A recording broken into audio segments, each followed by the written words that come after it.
today we're doing one of our Road Rules 360 episodes. We're here on Gubbi Gubbi country in Caboolture. It's NAIDOC week, so a special mention to our listener. If you are First Nations, then we say thank you very much for taking care of this beautiful country that we live in. It's fantastic how NAIDOC has become this amazing celebration week-long across the country. So well done, you guys. My name is Wendy Nash and I started Get Around Cabo Car Free, and I'm with John Burrill. I'm John Burrill. Happy to help Wendy. I spent a lot of years in the Department of Transport in Queensland. For 20 years in that time was the Road Rules subject matter expert. I quite enjoyed it. You must have if you were there for 20 years. That was a number of years ago, so yes, you all retired about 6 years ago. Probably even longer now. We've been doing these podcasts for a while now. Yeah, it's been a year. Well, then it's probably 7 years since I retired. I haven't taken stock for a long time. Living the dream, you know. That's it. So we're here to entertain and inform. We're not giving any advice, legal, suggested recommendations. We're just going, well, this is our take on the road rules based on your considerable experience and my completely lack of experience about the road rules. Today we're doing skateboards, foot scooters and similar. This page comes from www.qld.gov.au/transport/wheeled-devices/skateboards. This has actually turned out to be quite a complicated conversation. Very. It's a complicated issue. I'm just going to read a little bit from the actual text, and then we can start to talk about some of the nuances. The heading is Skateboards, Foot Scooters and Similar, and the text is: wheeled recreational devices are generally propelled by human power and are used for recreation or play. They include rollerblades, roller skates, skateboards and foot scooters. Foot scooter with a small motor, 200 watts or under, that has a maximum speed of 10 kilometers an hour is also a wheeled recreational device. A wheeled toy is a child's pedal car, a scooter, tricycle, or similar toy used by children under 12. Wheeled recreational devices and wheeled toys used for recreational play should not be confused with personal mobility devices, as there are differences in the rules. And this is... You are telling me. But the critical point is, how do you tell the difference between the two? And that's where the lines are blurred and very fine in some cases, and pretty difficult for most people to understand. Well, I don't understand. No, I'm not even sure I do, Wendy. How about that? Well, and in all fairness, it's after you retired. All this sort of the PND stuff has all happened since I retired, so it's sort of like a catch-up for me. We're talking about what's called a wheeled recreational device. Basically, when we think about those e-scooters, they're called personal mobility devices. That's roughly the line there. Yes, well, if you call it an e-scooter, then generally you're referring to something that is not a wheeled recreational device. There isn't much difference between a personal mobility device and a powered wheeled recreational device. Yes. That's the key. Powered wheeled recreational device, as you've just read, is a foot scooter with a small electric motor, 200 watts or under, has a maximum speed of 10 kilometres an hour. And it is not the usual e-scooter that we see, the scooters down the Gold Coast, you know, the things that are hired out on the Gold Coast and the Sunshine Coast and at Sandgate, various places. They are not wheeled recreational devices. They are personal mobility devices. How do you tell the difference? Sometimes I go into Milton, because that's where I get my bike fixed, and I see people going quite slowly on an e-scooter, and that is a personal mobility device. No telling, unless you can physically or somehow check the power wattage of the motor and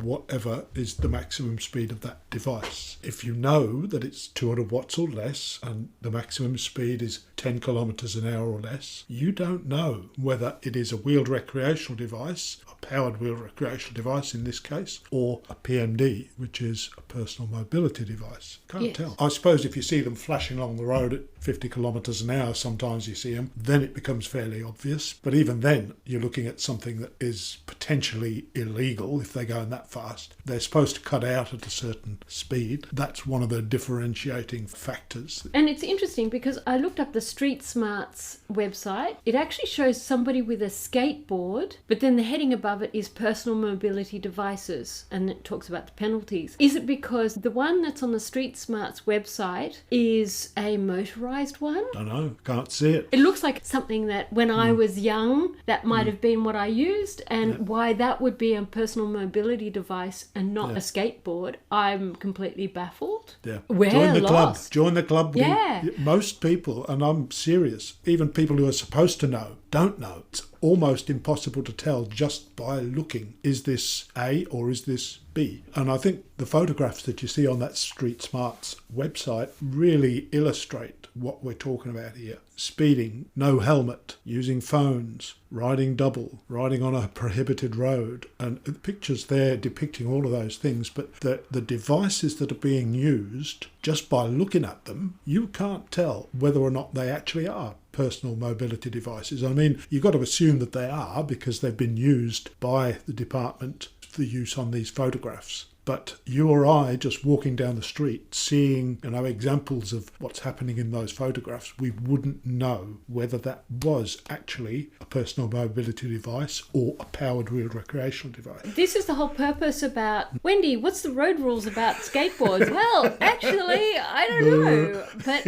actually, it turns out nobody knows. What do you mean by skateboard? Yeah. We need to ask you 15 questions before we can answer your... original question. Yeah, and then you think, okay, you've got a copper, and they're just going, is that legal? Is it illegal? How would you know? Where's the differentiating line? It's really hard. So on the page, we continue. Rules for wheeled recreational devices. You're not legally required to wear a helmet when using human-powered wheeled recreational devices. So I reckon that skateboard guy, if that's human-powered, well, then he's perfectly fine and he doesn't deserve $161. No. He doesn't deserve his fine at all. That's right. But once again, you have to assume that, they've taken a photograph there of an actual PMD rather than something that isn't. Yeah, it's complicated. Yeah. So, however, a helmet is required if the foot scooter has an electric motor. That's a foot scooter. That doesn't say about a skateboard. Well, it's the same thing. A powered wheeled recreational device, it can be a foot scooter or a skateboard or even powered rollerblades. I've seen those. It sounds scary, I know. Powered roller skates, something out of Back to the Future, So, you're not legally required to wear a helmet when using human-powered wheeled recreational devices. However, a helmet is required if the foot scooter has an electric motor. To reduce injuries, you should wear protective clothing such as an approved helmet, knee and elbow pads and wrist guards. If you're going on a skateboard, which doesn't have a motor, down a hill, well, it's probably good to do that. Okay, what we have here is an absolutely classic example of, we've got a heading that says rules for wheeled recreational devices, and then in the very first paragraph beneath it, we've got a whole lot of stuff that's actually not rules, it's good advice. Yeah. All this stuff about, it's a good idea to wear protective clothing to reduce injuries and wrist guards and elbow pads. It's not the rules. There is no rule that requires you as a rider of that type of device to wear that. If it's powered, obviously, there is a mandate to wear a helmet, but all that other stuff is peripheral. Yeah. I mean, it's good advice. I'm not saying it's wrong. I'm just saying it's confusing for somebody reading it, because people read that and think, oh, it's the law. I've got to wear elbow pads and wrist guards, and it's not clear. Well, it says you should wear, which suggests that there is a conditionality. Yeah. It's wise. Yeah. But, say your English wasn't super great. Most devices don't need to be registered to operate on Queensland's road network. We're looking here at wheeled recreational devices. You don't need to register e-scooters either. No. You don't need to. I can't think of any wheel recreation device that would require registration. Okay, so if you're travelling on a wheeled recreational device or wheeled toy, you must not, that's in bold, travel on a road with a centre line or median strip, or a one-way road with more than one marked lane. Travel on a road with a speed limit greater than 50 kilometres an hour. Travel on a road at night, but you may cross a road while riding your wheeled recreational device by the shortest route. If you need to ride at night, you can ride your wheeled recreational device on a footpath. Travel alongside more than one other person or vehicle travelling on a road in the same direction unless you are overtaking. Cause a traffic hazard by moving into the path of a driver or unreasonably obstruct the path of any other road user. If you're travelling on a wheeled recreational device device or wheeled toy, you must keep to the far left-hand side of the road and to the left of a footpath, including a shared path. Give way to foot pedestrians on a footpath, including a shared path, and give way to bicycles on a bicycle path. And then it's got a sign here which has got prohibited wheeled recreational devices sign. It's got a picture of a little scooter, a skateboard, and roller skates with that red circle with the red line through it. You know, das ist verboten line. Yes. Yeah. Local laws. Local governments often have local laws prohibiting the use of wheeled recreational devices and wheeled toys on busy roads and footpaths. Wheeled recreational devices cannot be ridden where there is a sign prohibiting their use. Contact your local council for more information on local laws in your area. All right, we've got to the end and we are none the wiser about what that all means because it's very unclear. It says road rules. Incredibly unclear. It's because it's so conflated with personal mobility devices. It sort of reminds me of, you know, in that movie, The Castle. Did you ever see that? Saw that. Famous. Yeah, and it says, it's the vibe of the thing you're on. Yes. And I think this is what I get. It's the vibe of the thing you're on. Yeah. Well, I think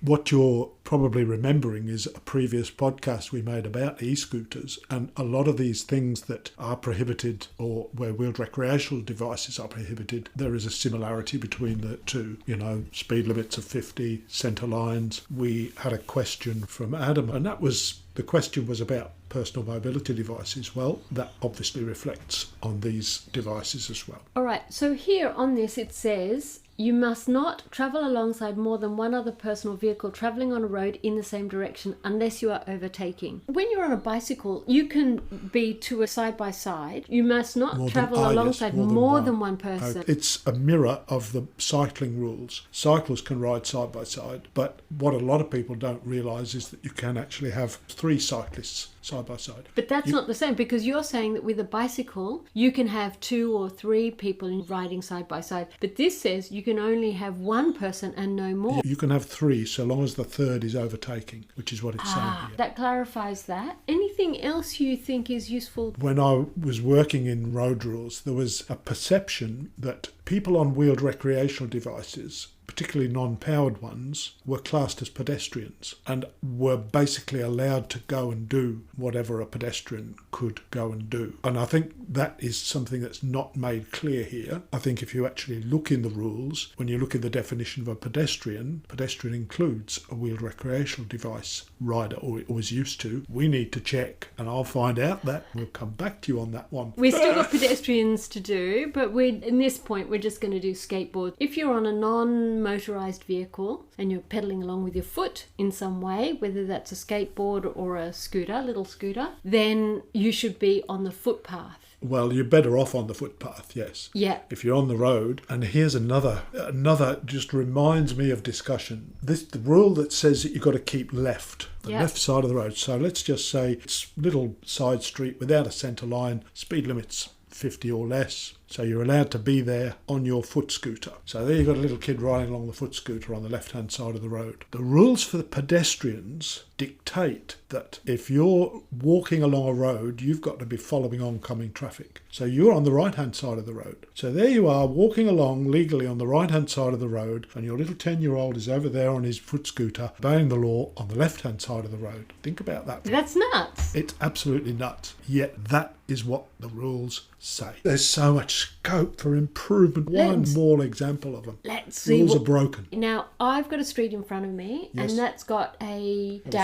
centre line. Can't ride a foot scooter. You couldn't put a scooter or a skateboard on that road. No. Well, that's nuts, because on the other ones that run perpendicular, you can, because there isn't a centre line on that. This is where, in my mind, the mind absolutely boggles. You've got children and even adults riding wheeled recreational devices, and they literally cannot go anywhere, because the moment you come to a road where, you're at a T intersection and the road that you've been riding along is fine because there's no centre line, you get to the end of the road and that's it, you're stuck. Legally, you can't go on that road, so you turn around and you go back home. If you're on a skateboard or a little foot scooter, you don't need to wear a helmet. No. So I see lots of kids with little helmets. It's good advice to wear a helmet. Yeah. That's something we read there, that it's mandated if it's an electric foot scooter, but if it's not, it's entirely up to the individual. So it didn't say here, but could you technically, from a road rules perspective, which is a stupid road rule anyway, could you have a mobile phone on a skateboard that's not motorised? Yes, of course you could. The rules don't apply. The rules for